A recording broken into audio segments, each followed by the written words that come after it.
Politics స్ట్రాటజీలో coral పోషిస్తున్నామంటున్న Duvvada Srinivas మాధురిలతో మా ప్రతినిధి సౌమ్య ఫేస్ టు ఫేస్. 2024లో మనకి ఏదైతే వైసీపీ ఓటమి, అదేవిధంగా ఇంకొక హాట్ టాపిక్ ఏదైనా ఉంది అంటే అది మీ కుటుంబ కలహాలు. దాని గురించి అడుగుతున్నావేంటి? వద్దమ్మా, దాని గురించి ఆలోచించొద్దు. 24 నేను చాలా అనుభవాలు చూశాను. చేదు అనుభవాలు ఎక్కువగా చూశాను.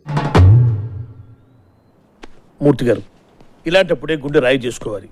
ఇలా జరుగుతుంది. మరి మేము కూడా ఒక నిర్ణయం తీసుకున్నాం. రహస్యం అన్నది ఉండకూడదు. పెద్ద ప్లానింగే. నేను కూడా చాలా గట్టిగా ఉంటాను. దమ్ముంటే కేసులు ఎన్ని పెడతారో కూడా 100 కేసులకు నేను సిద్ధంగా మరి మా కార్యకర్తల ఒంటి మీద కూడా ఈగ వాలితే మాత్రం నేను ఊరుకునేది లేదు. ప్రాణం పోయినా ఈగ వాళ్ళని ఇస్తానా?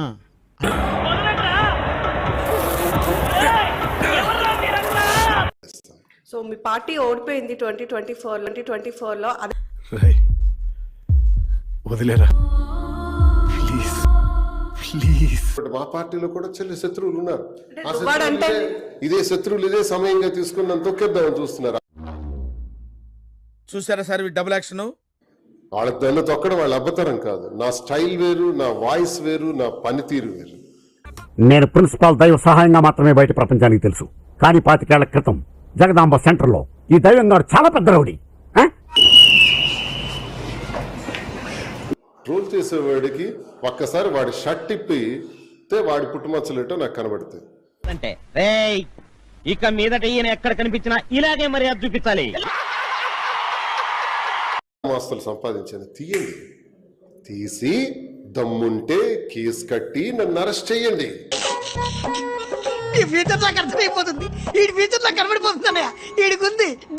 ట్రోలర్స్ కి గట్టిగా మీ ఛానల్ ద్వారా నేను సమాధానం చెప్తున్నాను. నా ఎంట్రుకు కూడా పీకలేరు.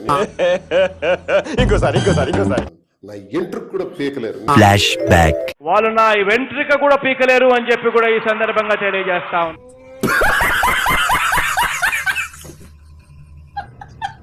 మీకు 24లో చాలా వరకు ఎలాంటి అనుభవాలు ఎదురయ్యాయి?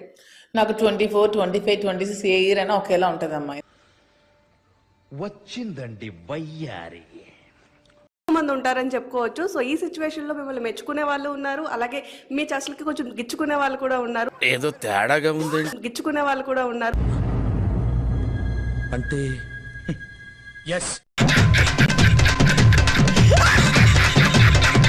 ఎలా ఎదుర్కోవాలనుకుంటున్నారు 25లో? ఏంటి ఎదుర్కోవడం కనుక నేను హ్యాపీగా ఫీల్ అవుతున్నాను. పోన్లే, వాళ్ళు టైం వెచ్చించి నా కోసం ఆలోచిస్తున్నారు కదా. ఆలోచించి నా కోసం వీడియోలు తయారు చేసి మరి రిలీజ్ చేస్తున్నారు. సో దానికి నేను ఫీల్ అవ్వాల్సిన అవసరం నాకైతే లేదు. Very happy. నన్ను మనం చేసేది లంగా పని, కాంట్రిబ్యూషన్ లేదు నీది. మళ్ళీ ఊపర్సి నాకు బొంగుల కరెక్షన్లు అన్నీ చెప్తున్నావు.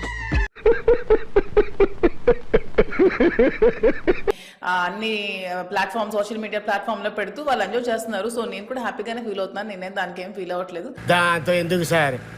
ఎదురైతే దరిద్రం, తగిలితే తద్దిరం. నెక్స్ట్ మా శ్రీనివాస్ గారిని ఎమ్మెల్యేగా గెలిపించుకోవాలనే ప్రణాళికతోనే మేము ఎవ్రీడే వర్క్ చేస్తున్నాం. సో వాడు సంక నువ్వు నాకు, వాడు నీ సంక నాకుతాడు. దగ్గర నుంచి కానీ మీకు ఎలాంటి సపోర్ట్ ఉంది? లోకల్ వాళ్ళ సపోర్ట్ ఎవరు నాకు అవసరం లేదు. జగన్మోహన్ రెడ్డి మాకు ఎప్పుడు సార్ అన్నట్టు గాడు. గొప్ప సిద్ధాంతి, ఈడో గొప్ప యాదాంతి. మేము పనిచేసుకుంటూ వెళ్తాం. ఎవరు సపోర్ట్ అక్కర్లేదు. శ్రీనివాస్ గారు ఎప్పుడు ఒంటరి పోరాటమే. ఆ ఒంటరి పోరాటంలో నేను ఎప్పుడు అతను తోడుంటాను.